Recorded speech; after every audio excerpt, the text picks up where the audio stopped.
Alhamdulillahilladzi hadana bihidayatil Qur'anil Karim wahdina ila siratil mustaqim. Asyhadu an la ilaha illallah wa la syarika lahu wa asyhadu anna sayyidina nabiyya ba'da. Allahumma shalli wa sallim ala sayyidina wa habibina sayyidina maulana Muhammad sallallahu alaihi wasallam wa ala alihi wa ashabihi wa azwajihi wa dzurriyyatihi wa barik wa sallim asma'in amma ba'du. Faqad qala Allah subhanahu wa ta'ala fi kitabihil karim, a'udzu billahi minasyaitonir rajim, bismillahirrahmanirrahim.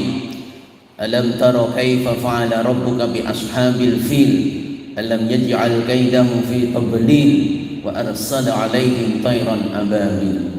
Wa qala ta'ala aidan laqad kana lakum fi rasulillahi uswatun hasanah.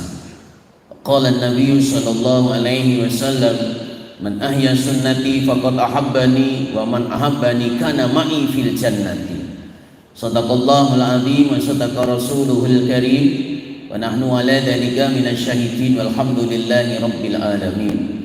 Hadirin wal hadirat, bapak-bapak, ibu-ibu, jamaah salat subuh, jamaah tafaqquh fiddin, Masjid Nurul Iman dan masjid-masjid yang lain di sekitar Nurul Iman yang dimuliakan oleh Allah Subhanahu wa taala. Senantiasa kita selalu manjatkan puji syukur kehadirat Allah, alhamdulillahirabbil alamin. Sampai pagi hari ini Allah Subhanahu wa taala bangunkan kita kembali, bangkitkan kita kembali, dibangunkan dalam keadaan iman dan Islam. Selalu Allah taala berikan kesehatan dan kesempatan yang pada akhirnya kita bisa bersama-sama hadir kembali di rumahnya Allah, hadir dalam rangka memenuhi panggilan Allah, seruan Allah dengan mendirikan salat subuh alhamdulillah dengan berjamaah. Salawat teriring salam, salam teriring salawat, mari selalu kita sampaikan kepada junjungan kita, panutan kita, habibana syafi'ana wa zurina maulana Muhammad sallallahu alaihi wasallam, dengan selalu menyampaikan salawat dan salam Allahumma salli ala sayyidina Muhammad wa ala ali sayyidina Muhammad, sambil berusaha untuk menghidupkan kembali apa yang telah menjadi sunnah dan ajarannya. Kita mohon kepada Allah semoga kita, keluarga kita, jamaah kita, muslimin dan muslimat besok di hari kiamat digolongkan orang-orang yang selalu mendapatkan syafaat Rasulullah sallallahu alaihi wasallam. Amin Allahumma amin. Dalam rangka menyambut bulan Rabiul Awal, sejarah mencatat bulan Rabiul Awal adalah bulan di mana Rasulullah sallallahu alaihi wasallam lahir, bulan di mana Rasulullah sallallahu alaihi wasallam wafat. Sejarah mencatat Rasulullah sallallahu alaihi wasallam lahir adalah hari Isnin, tanggal 12 bulan Rabiul Awal tahun Gajah, bertepatan pada tanggal 20 April tahun 571 Masehi. Para alim ulama menjelaskan satu bulan di mana Rasulullah lahir itu disebut yaitu bulan Maulud. Kemudian tepat pada hari Isnin tanggal 12 bulan Rabiul Awal 11 Hijriah, tahun 11 Hijriah, bertepatan pada tanggal 8 Juni 632 Masehi, Rasulullah sallallahu alaihi wasallam wafat. Bulan di mana Rasulullah wafat disebut bulan Maulid. Jadi bulan Rabiul Awal itu bisa disebut bulan Maulud, juga bisa disebut bulan Maulid, karena Rasulullah sallallahu alaihi wasallam lahir dan wafat itu harinya sama, tanggalnya sama, bulannya juga sama. Makanya kalau ada acara peringatan Maulud Nabi, benar, Maulid Nabi, benar, karena pada bulan Rabiul Awal itu adalah bulan di mana Rasulullah lahir disebut Maulud, bulan di mana Rasulullah wafat disebut bulan Maulid. Ini yang pertama. Yang kedua, tahun di mana Rasulullah Shallallahu Alaihi Wasallam lahir itu disebut tahun Gajah. Sejarah mencatat bahwasanya tahun di mana Rasulullah lahir itu ada peristiwa. Sejarah mencatat yaitu peristiwa penghancuran Ka'bah yang ada di Mekah. Di Ethiopia ada seorang raja yang bergelar Raja Najasyi yang beragama Nasrani. Beliau ini menginginkan untuk membangun laksana Ka'bah yang ada di Mekah akan dibangun di Yaman. Nah, pada waktu itu gubernur Yaman atau amir Yaman itu namanya Abroha. Nah, Abroha ini diperintahkan untuk yaitu apa? Menghancurkan Ka'bah yang ada di Mekah. Tidak mungkin di dunia ini ada dua Ka'bah. Kalau ada dua Ka'bah, bingung kita kiblatnya ini mau kemana ini. Yang pada akhirnya Raja Najasyi memerintahkan gubernur Abroha untuk menghancurkan Ka'bah, dikawal, diiringi dengan pasukan langsung didatangkan daripada Afrika, yaitu Ethiopia, namanya pasukan gajah. Berangkatlah pasukan gajah itu. Setelah sekian waktu sampailah yaitu di daerah Musdalifah, Mina, Arafah. Baru terdengar kabar bahwasanya Ka'bah yang ada di Mekah itu akan dibumi hanguskan, akan diratakan oleh pasukan gajah. Maka pemuka-pemuka Quraisy, Abu Jahal, Abu Lahab, Abu Thalib, Abu Hamzah, Abu Abbas, Abu Bakar ini berkumpul bermusyawarah bagaimana yaitu apa? Untuk yaitu apa? Menghadapi pasukan gajah. Kalau mereka tolak dengan perang, mereka tidak punya pasukan. Yang pada akhirnya mereka putuskan untuk berdoa yaitu di Ka'bah, tepatnya di pintu Ka'bah. Mereka mohon kepada Allah supaya Allah Subhanahu wa taala jaga rumahnya yaitu Ka'bah. Doa-doa mereka dikabulkan oleh Allah, yang pada akhirnya Allah Subhanahu wa taala kirim segerombolan burung ababil. Bapak-bapak, ibu-ibu, burung ababil itu kalau di kita itu sejenis burung emprit, burung manyar, burung gereja. Burungnya kecil tapi makannya banyak. Ini mohon maaf bapak-bapak, ibu-ibu yang kurus-kurus itu, satu makannya banyak, dan yang kedua ngomongnya banyak. Kalau yang gemuk-gemuk diam, nggak makan, nggak ngomong, tapi tidur. Teman sekalian yang dimuliakan oleh Allah Subhanahu wa taala, wa arsala alaihim tayran ababil. Allah taala perintahkan, Allah taala kirim segerombolan burung ababil, ya, sejenis burung emprit tadi itu yang banyak ngomongnya, banyak makannya, ya. Itu terbang di atas pasukan gajah dengan membawa yaitu batu bata ataupun kerikil dari neraka, min sijil tarmihim bihijarati min sijil faja'alahum ka'asfin ma'kul. Dijatuhkan di atas pasukan gajah, hancur lebur pasukan gajah. Sekalian dilakukan oleh Allah Subhanahu wa taala. Ini dikisahkan di dalam Al-Qur'an, yaitu di dalam surat Al-Fil. Tadi dalam mukadimah kami sampaikan. Peristiwa penghancuran Ka'bah ini bertepatan pada tahun di mana Rasulullah yaitu lahir. Maka tahun di mana Rasulullah lahir disebut tahun gajah. Jangan sekalian dilakukan oleh Allah Subhanahu wa taala. Kisah ini dikisahkan di dalam Al-Qur'an. Berarti kisah ini bukan cerita ilustrasi. Cerita ini bukan dongeng seperti Kancil Nyolong Timun. Kancil Nyolong Timun itu ceritanya kancilnya siapa, timunnya siapa. Seperti kancil lari dengan keong itu menang keong. Keongnya berapa, kancilnya berapa. Kalau kancilnya satu, keongnya satu, ya menang kancil. Tapi kalau kancilnya satu, keongnya sepanjang jalan, sepanjang sungai, ya menang keong. Jadi sekalian Subhanahu wa taala, ini cerita ilustrasi, tapi ini tidak. Ini adalah hak karena dikisahkan di dalam Al-Qur'an surat Al-Fil. Berarti ketika kisah ini dikisahkan di dalam Al-Qur'an berarti hak. Siapa yang tidak percaya dengan kisah ini berarti tidak percaya kepada Al-Qur'an. Siapa yang tidak percaya kepada Al-Qur'an berarti tidak beriman.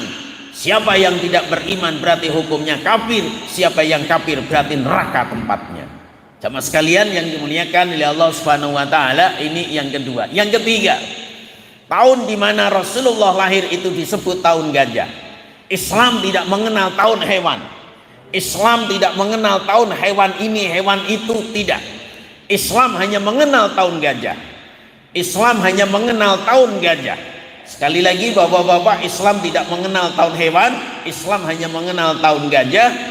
Para alim ulama menjelaskan kenapa tahun di mana Rasulullah lahir disebut tahun gajah, karena ada peristiwa penting yaitu penghancuran, yaitu Ka'bah, yang dipimpin oleh Abroha, dikawal dengan pasukan gajah. Hanya inilah tujuannya, mengingatkan kepada generasi-generasi muslim bahwasanya bertepatan dengan lahirnya Rasulullah terjadi yaitu apa? Peristiwa penghancuran Ka'bah yang dipimpin oleh Abroha, dikawal dengan pasukan gajah. Hanya ini tujuannya, untuk mengingatkan kepada generasi muslim bahwasanya yaitu ketika Rasulullah SAW lahir, tahun itu ada peristiwa sejarah yaitu penghancuran Ka'bah. Tidak ada tujuan lain Islam, ya, dalam arti yaitu tahun di mana Rasulullah lahir, yaitu terjadi peristiwa penghancuran Ka'bah. Hanya itu tujuannya, tidak ada tujuan lain.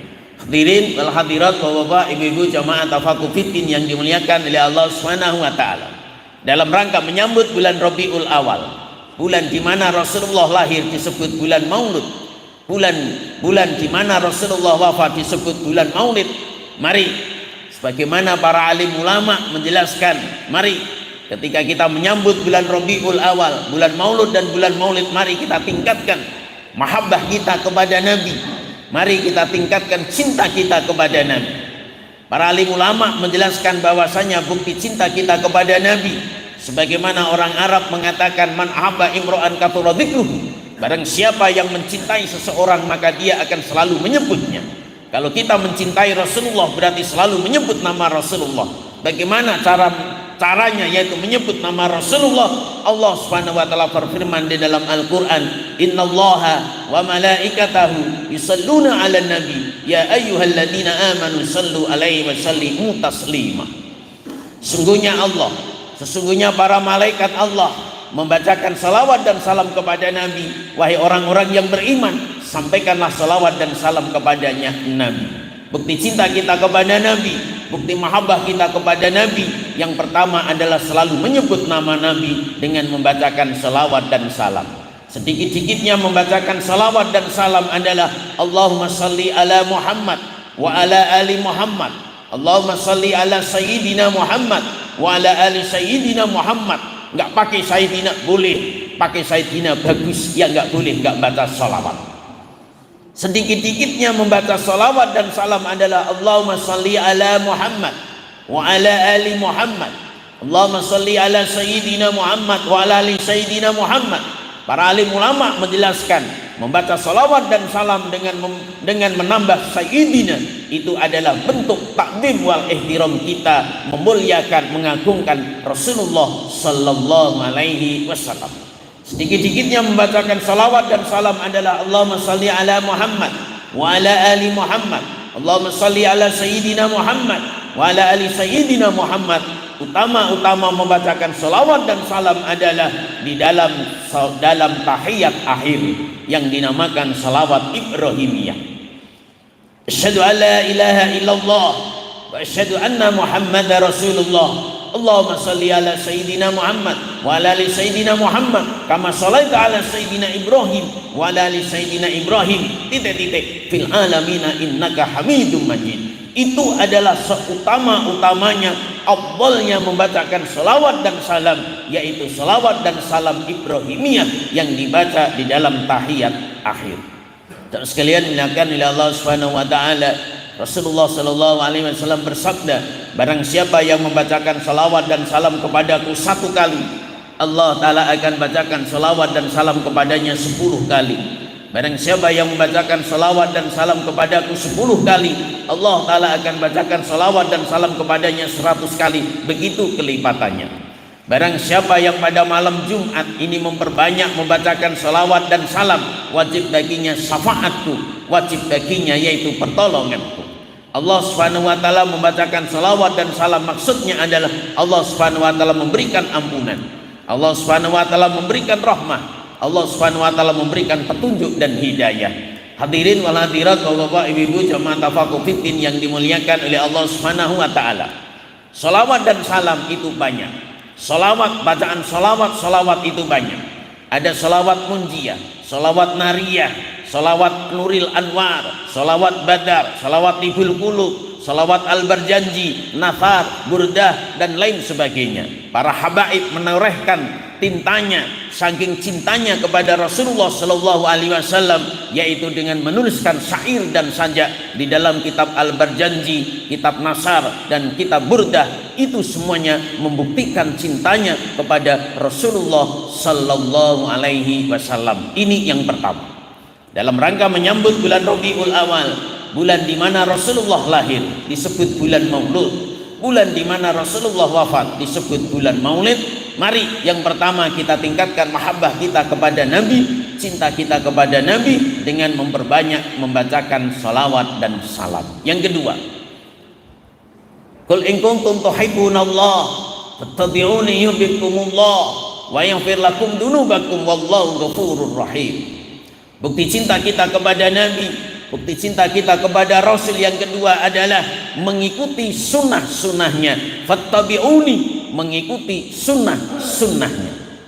Para alim ulama menjelaskan sunnah, ma yata'allaqu min Rasulillahi sallallahu alaihi wasallam min qaulin wa fi'lin wa takririn. Apa-apa yang berhubungan dengan Nabi, baik ucapan Nabi, perbuatan Nabi, hukum yang ditetapkan Nabi, itu namanya sunnah. Ucapan Nabi, perbuatan Nabi, hukum yang ditetapkan Nabi, itu namanya sunnah Nabi. Para alim ulama menjelaskan membagi sunnah dibagi dua, sunnah secara dohir, sunnah secara batin. Sunnah secara dohir ini adalah suratun Nabi, yaitu bentuk dohir Nabi. Bagaimana Rasulullah Sallallahu Alaihi Wasallam menyisir rambutnya, bagaimana Rasulullah Sallallahu Alaihi Wasallam memakai baju, melepas baju, memakai sandal, melepas sandal, makan, minum, tidur, masuk masjid, keluar masjid. Nah, ini namanya sunnah secara zahir. Bagaimana Rasulullah Sallallahu Alaihi Wasallam motong kuku, bagaimana Rasulullah Sallallahu Alaihi Wasallam motong rambut, bagaimana Rasulullah Sallallahu Alaihi Wasallam memotong jenggot, memotong kumis. Sekalian melakukan subhanahu wa ta'ala dohir Nabi. Ini namanya suratun Nabi, bentuk dohir Nabi. Dalam rangka kita mencintai Rasulullah Sallallahu Alaihi Wasallam, mari kita ikuti, yaitu apa? Sunnah secara dohir, yaitu bentuk dohir Nabi. Para alim ulama menjelaskan di dalam salah satu riwayat ada 10 fitrah para nabi, fitrah para rasul. Kita mulai dari atas. Yang pertama itu adalah celaan, bercelak. Sekalian subhanahu wa ta'ala, sebagaimana ibu-ibu mau kondangan itu namanya celaan. Jadi celaan ini hukumnya sunnah. Bapak-bapak mau tidur celaan, sunnah. Secara fikih, secara agama, celaan itu hukumnya sunnah. Kemudian secara kesehatan itu sehat. Barang siapa yang rajin celaan, insya Allah tidak akan cepat sakit mata. Karena kalau kita itu celaan, mau tidur celaan, maka bangun tidur banyak toksin keluar. Itu menunjukkan bahwasanya celaan secara kesehatan itu adalah sehat. Ini yang pertama. Yang kedua, dari mata, bukan turun ke hati, tapi turun ke hidung. Di hidung itu ada amalan sunnah Nabi, yaitu ketika wudhu menghisap air ke dalam hidung. Secara agama, secara fikih, menghisap air ke dalam hidung itu hukumnya sunnah. Secara kesehatan sehat. Ketika wudhu itu rajin menghisap air ke dalam hidung. Ketika kita menghisap air ke dalam hidung, kemudian sampai dalam kita keluarkan, dengan kita mengeluarkan air, maka akan keluarlah juga toksin dan bakteri. Siapa yang rajin menghisap air ke dalam hidung ketika wudhu, insya Allah tidak cepat, yaitu apa? Sakit pilek dan flu. Kemudian dari hidung turun ke kumis. Kumis ini ada amalan Nabi. Ketika kita ngikut amalan Nabi berarti dapat pahala. Di kumis ini bapak-bapak, ini ada amalan Nabi, yaitu apa? Memotong rambut kumis. Cara memotongnya itu ada 3. 1, dicukur habis. Yang kedua, dirapikan seperti Yusuf Kala. Nah, seperti Yusuf Kala itu. Ya, Asmuni juga sama itu. Dan sekalian akan subhanahu wa ta'ala dirapikan. Yang ketiga dipanjangkan tapi tidak sampai melewati batas bibir. Ini kumis sampai sini, itu bukan kumis ini namanya. Dan sekali Subhanahu wa taala dicukur habis, dirapikan, dipanjangkan tapi tidak melewati batas bibir. Itu sunnahnya. Kemudian dalam sekali Subhanahu wa taala mulut. Ini ada dua amalan sunnah. Yang pertama ketika wudu berkumur. Jadi wudu berkumur itu hukumnya sunnah. Ini sunnah Nabi, sunnah Rasul. Sempurnanya berkumur itu adalah air dimasukkan ke dalam mulut, kemudian menghadap ke atas, kita dorong ke bawah. Itu sunnahnya. Karena dengan kita dorong ke atas, maka sisa-sisa makanan itu, ya ada terong, ada tempe, itu keluar. Nah, jengkol, ini yang pertama. Yang kedua, ketika wudhu disunahkan gosok gigi pakai kayu miswak, siwak. Bagaimana kalau pakai Ciptaden, Pepsodent? Boleh. Siapa yang wudhu gosok gigi dilipat gandakan 70 kali lipatan. Siapa yang sholat gosok gigi dilipat gandakan 70 kali lipatan. Secara agama sunnah, secara fikih sunnah, secara kesehatan siapa yang rajin gosok gigi, siapa orang rajin berkumur, insya Allah tidak cepat sakit gigi. Amin Allahumma amin. Insya Allah tidak cepat sakit gigi, dan insya Allah tidak cepat giginya itu ompong. Kemudian dari mulut turun ke bawah, yaitu ke jenggot. Jenggot ini ada amalan Nabi. Apa amalan Nabi? Dipanjangkan. Sampai mana panjangnya? 4 jari. Jadi bukan sampai sini. Kalau sampai sini itu ciri-ciri orang Yahudi. Ciri-ciri orang Nasrani kumisnya dipotong. Itu ciri-cirinya orang Nasrani. Kemudian ciri-ciri orang Yahudi jenggotnya dipanjangkan. Sekarang Subhanahu wa taala panjangnya lebih daripada 4 jari. Kalau lebih dari 4 jari itu ciri-ciri orang Yahudi. Nah, 4 jari kita. Nah, itu sunnahnya. Kemudian kalau sekali Subhanahu wa taala dari jenggot turun ke ketek. Nah, ini sunnah Nabi, sunnah Rasul, mencabut rambut ketek. Diawali dari sebelah kanan, kemudian sebelah kiri. Pakai gabah ketan boleh, pakai pingset boleh, pakai uang golden boleh. Sunnahnya dicabut, bukan dicukur. Kalau dicukur itu gurunya TV itu. Terus sekalian melakukan Subhanahu wa taala, memang pertama sakit tapi lama-lama ketagihan. Diawali sebelah kanan, kemudian sebelah kiri, kemudian turun ke tangan. Tangan ini sunnahnya dipotong kukunya itu, karena dalam riwayat bahwasanya yaitu apa? Memanjangkan kuku itu menjadi rumahnya setan. Secara kesehatan tidak sehat karena mengandungnya itu apa? Kuman dan bakteri. Diawali dari telunjuk, tengah, manis, kelingking kiri, kelingking kiri, manis, tengah, telunjuk, jempol kiri, terakhir jempol kanan. Ini sunnahnya. Kemudian kalau kaki diawali daripada kelingking kanan, terakhir kelingking kiri. Kemudian jangan sekalian melakukan Subhanahu wa taala, ya dari itu turun ke bawah, yaitu mencukur rambut bawah. Jadi rambut bawah itu sunnahnya dicukur, bukan dicabut. Kalau dicabut sakit. Sahabat bertanya, ya Rasul, berapa hari sekali? Rasulullah jawab tidak lebih daripada 40 hari. Jadi PR bagi bapak-bapak 40 hari sekali. Dan sekali dilakukan oleh Allah Subhanahu wa taala. Yang terakhir khitan. Nah, khitan itu sunnah Nabi, sunnah Rasul. Khitan itu sunnah. Dan sekali Subhanahu wa taala dalam kajian fikih, bagi laki-laki hukumnya wajib karena mengesahkan sesuatu yang wajib, bagi perempuan hukumnya sunnah. Inilah 10 fitrah para nabi, 10 fitrah para rasul. Dan sekalian dilakukan oleh Allah Subhanahu wa taala, barang siapa yang mengikuti sunnahku berarti cinta kepadaku. Barang siapa yang cinta kepadaku berarti besok di surga bersama aku. Semoga kita digolongkan di dalam riwayat ini. Amin Allahumma amin. Kemudian yang kedua, mengikuti sunnah Nabi, pertama secara dohir, yang kedua secara batin. Lah, secara batin ini dibagi dua, yaitu sirah dan sarirah. Sirah itu adalah akhlak Nabi. Akhlak Nabi, etika, sopan santun, tata krama, unggah-ungguh, tepo sliro. Bagaimana dengan orang tua, bagaimana dengan yang muda, bagaimana dengan sesama, bagaimana dengan kawan, bagaimana dengan lawan. Syekh Abdul Qadir Al-Jailani di dalam kitab Manaqibnya, beliau menjelaskan, hormatilah yang tua, karena yang tua itu umurnya banyak. Kalau umurnya banyak, itu ibadahnya juga banyak. Kalau kita lihat umurnya banyak, ibadahnya banyak, maka akan timbul rasa hormat menghormati. Jangan dilihat tua-tua keladi, tua-tua semakin jadi.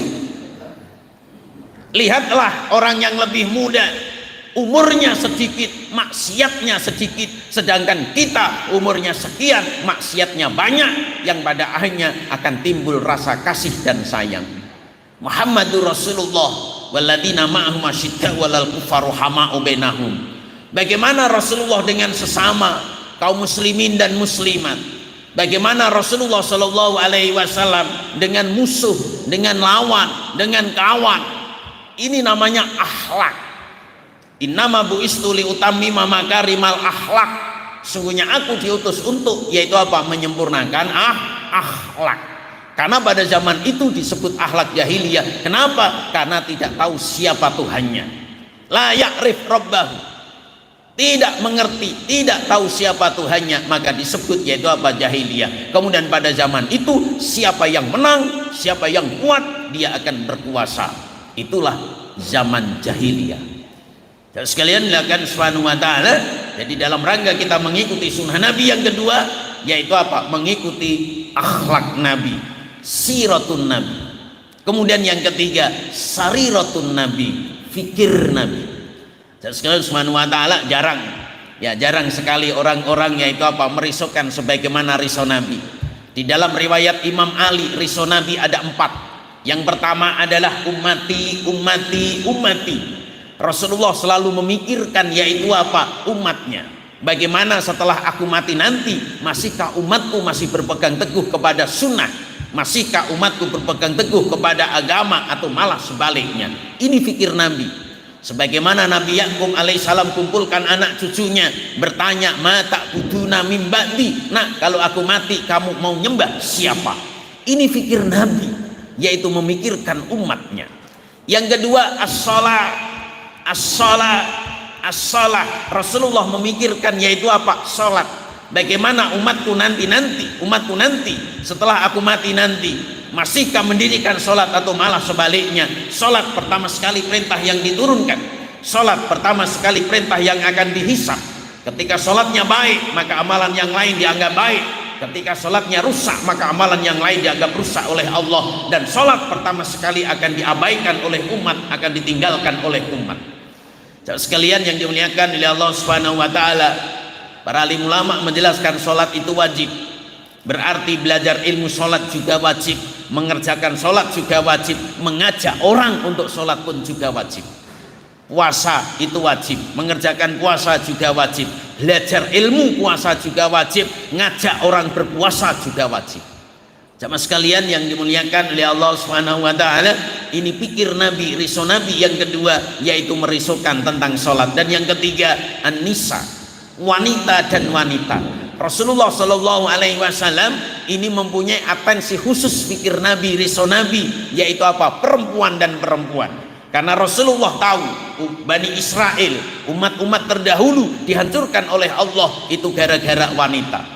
Maka Rasulullah merisaukan wanita dan wanita dan wanita. Jangan-jangan umat akhir zaman, umatku itu dihancurkan gara-gara wanita. Ini risau Nabi yang ketiga. Rasulullah Shallallahu Alaihi Wasallam memikirkan wanita karena Bani Israel, umat-umat terdahulu ini dihancurkan oleh Allah gara-gara wanita. Jangan-jangan umatku juga dihancurkan oleh Allah gara-gara wanita. Kemudian yang keempat, au ma malakat aimanukum, au ma malakat aimanukum, hamba sahaya. Rasulullah memikirkan yaitu apa? Hamba sahaya. Karena umat akhir zaman nanti akan terjadi ini para majikan semena-mena kepada yaitu apa? Budaknya. Kalau dulu budak, sekarang karyawan. Bagaimana nasib buruh kita? Bagaimana nasib karyawan kita? Disemena-menakan oleh perusahaan, disemena-mena oleh para majikannya. Ini menjadi atensi fikir Rasulullah Sallallahu Alaihi Wasallam. Sekali lagi, jamaah sekalian dilakukan Subhanahu wa taala dalam rangka menyambut bulan Rabiul Awal, bulan Maulud dan bulan Maulid. Yang kedua, mari kita tingkatkan cinta kita kepada Nabi. Pertama dengan memperbanyak salawat dan salam, dan yang kedua dengan yaitu tingkatkan kembali mengikuti sunnah-sunnah Nabi. Man tamassaka bi sunnati inda fasadi ummati falau ajru mi'ati syahid. Barang siapa yang berpegang teguh kepada sunnahku pada zaman fasad, zaman kemaksiatan, zaman akhir, akan mendapatkan pahala 100 orang mati syahid. Amin Allahumma amin. Kemudian yang terakhir, dalam rangka menyambut bulan Rabiul Awal, bulan di mana Rasulullah sallallahu alaihi wasallam lahir, bulan di mana Rasulullah sallallahu alaihi wasallam wafat. Mari yang terakhir kita wujudkan cinta kita kepada Nabi dengan siap mengorbankan harta, jiwa, raga untuk agama Nabi. Ya ayyuhalladzina amanu jahidu bi amwalikum wa anfusikum. Wahai orang-orang yang beriman, berjuanglah untuk menegakkan agama Nabi, memperjuangkan untuk sunnah Nabi dengan mengorbankan harta, mengorbankan jiwa, sebagaimana para sahabat telah membuktikan cintanya kepada Rasulullah Sallallahu Alaihi Wasallam. Abu Bakar seluruh hartanya untuk agama, seluruh jiwanya untuk agama.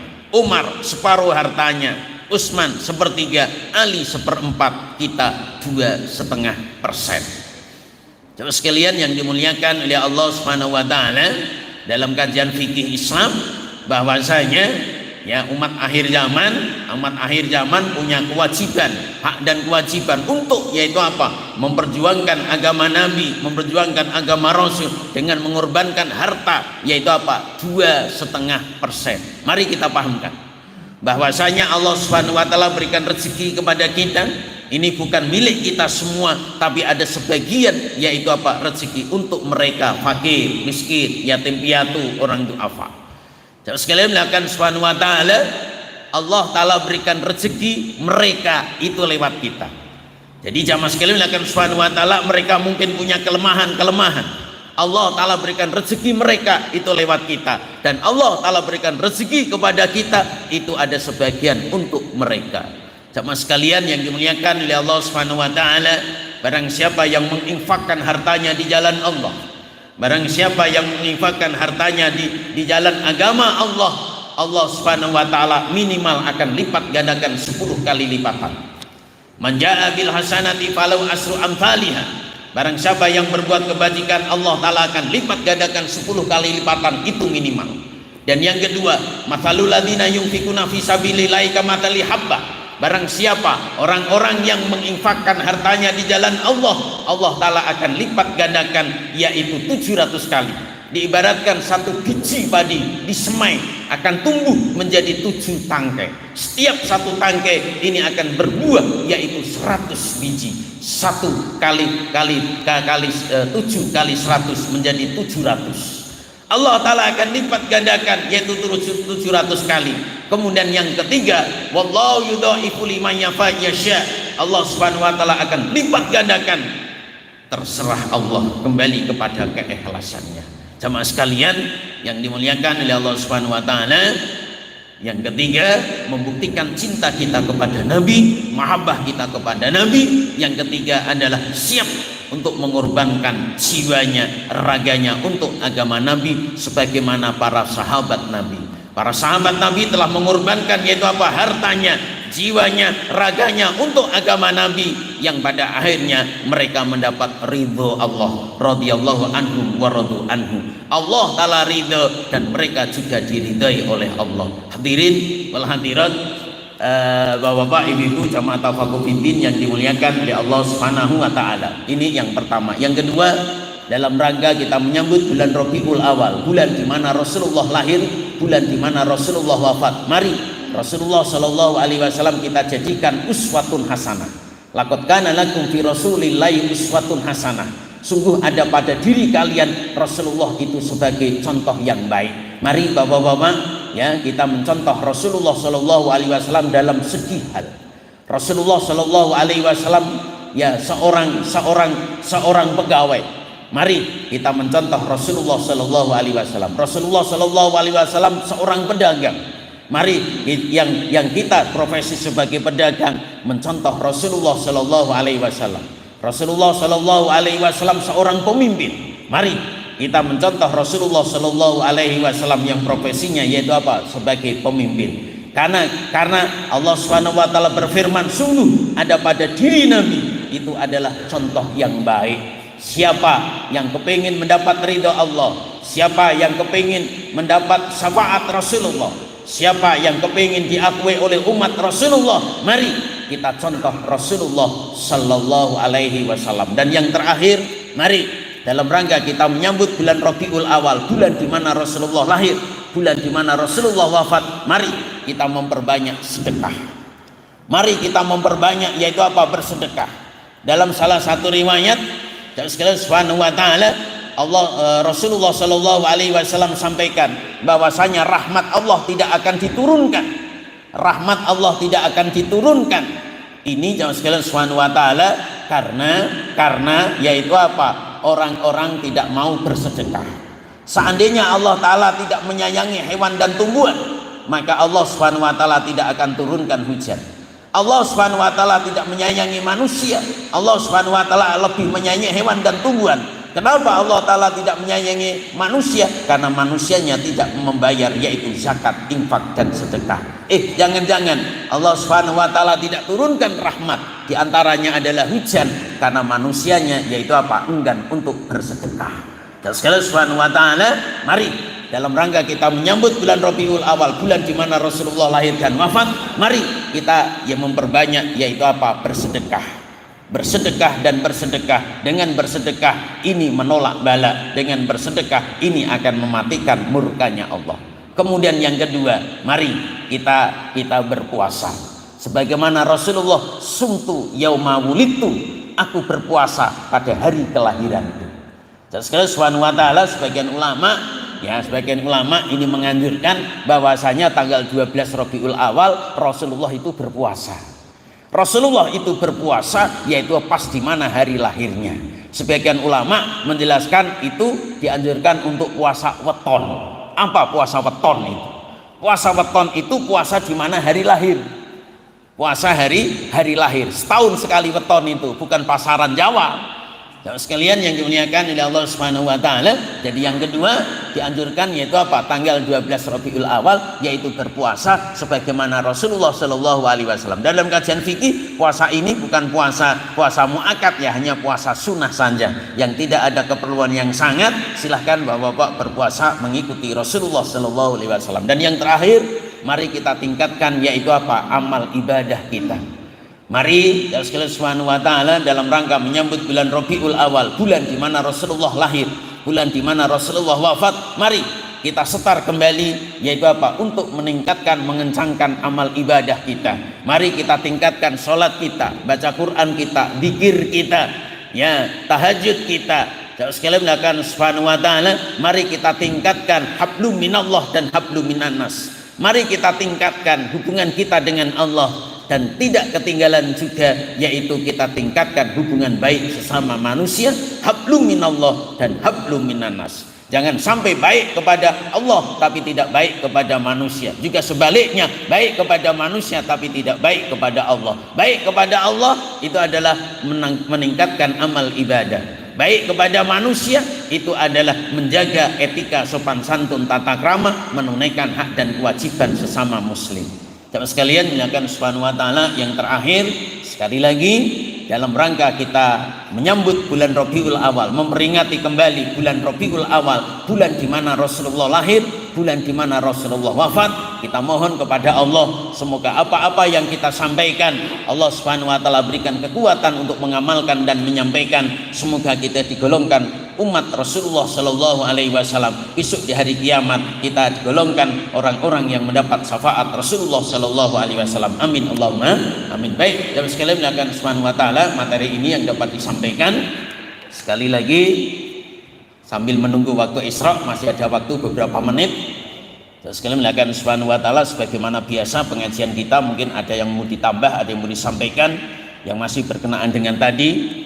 Secara sederhana kita memperingati maulud dan maulid Nabi, ataupun di luar materi yang masih berbesar ibadah, muamalah, muasyarah dan akhlak. Untuk mengawali, Pak Haji silahkan dipandu, diawali dari sebelah kanan. Terima kasih. Maka materi yang disampaikan, diberikan kesempatan untuk dialog dan tanya jawab atau ada yang ditanyakan tentang maulid dan mungkin ada hal-hal lain. Persilakan dari sudah mana dulu. Ada yang bertanya? Nggih. Dua, sebelah tengah, kiri, ibu-ibu, ya sementara dua dulu, boleh nama. Nggih.